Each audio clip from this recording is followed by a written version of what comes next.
কাচের জিনিসপত্র ভাঙলে যেমন আর আগের মতো জোড়া লাগানো যায় না, দাগটা রয়েই যায়, ঠিক সেই রকমই কিছু কিছু সম্পর্ক যদি একবার ভেঙে যায় বা ফাটল ধরে, সেটা আর কখনোই আগের মতো হয় না। আমার দাদির কাছ থেকে একটা কথা শুনেছিলাম, নিজের থেকে পর ভালো, পরের থেকে নাকি জঙ্গল ভালো।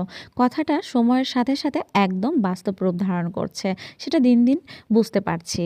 শুধু যে রক্তের সম্পর্ক থাকলেই তারা আপনজন হবে এমনটা কিন্তু না। রক্তের বাহিরেও কিন্তু মানুষের সাথে মানুষের অনেক ভালো সুসম্পর্ক হতে পারে, যেটাকে বলা হয় আত্মার সম্পর্ক। তো যাই হোক, আজকে আমার পছন্দের কিছু আপন কাছের মানুষজন আমার বাসায় আসবে, যাদেরকে নিজের ভাবতাম, যাদেরকে অনেক বেশি ভালোবাসতাম, শ্রদ্ধা করতাম, সম্মান করতাম। তারা অনেকেই ভুলে গেছে তাদের দুঃসময়ে কতটা পাশে ছিলাম, তাদেরকে মানসিকভাবে কতটা সাপোর্ট দিয়েছি। কিন্তু তারা কিন্তু আমার কোনো বিপদে তারা পাশে ছিল না, তবুও নিঃস্বার্থভাবে তাদেরকে ভালোবেসেছি, সম্মান করেছি, তাদের পাশে থেকেছি।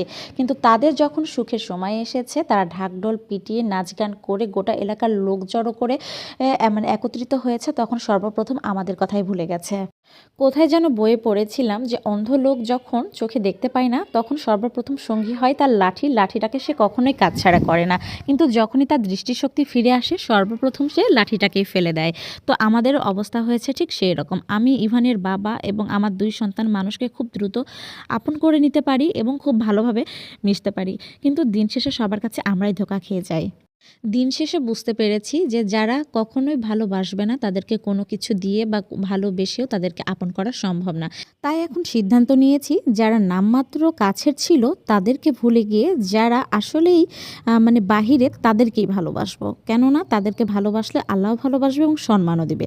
আর যাদেরকে আপন বলে ভালোবাসি, তাদের ভালোবাসা তো দেখেই আসলাম সকলের রূপ। তো যাই হোক, আপনাদের সাথে গল্প করতে করতে এইদিকে কিন্তু আমার রান্নাবান্না প্রায় শেষের দিকে। তো আজকে আমি রান্না করেছিলাম মুরগির মাংস, গরুর মাংস, সাথে সাদা পোলাও আর সাথে মাছ ভাজি।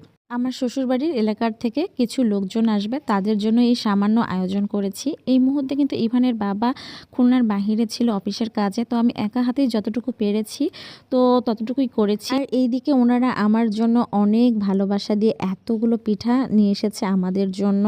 তো যাই হোক, তাদেরকে অসংখ্য অসংখ্য ধন্যবাদ আমাদেরকে এত সুন্দর পিঠা খাওয়ানোর জন্য। তো সবাই ভালো থাকবেন, সুস্থ থাকবেন।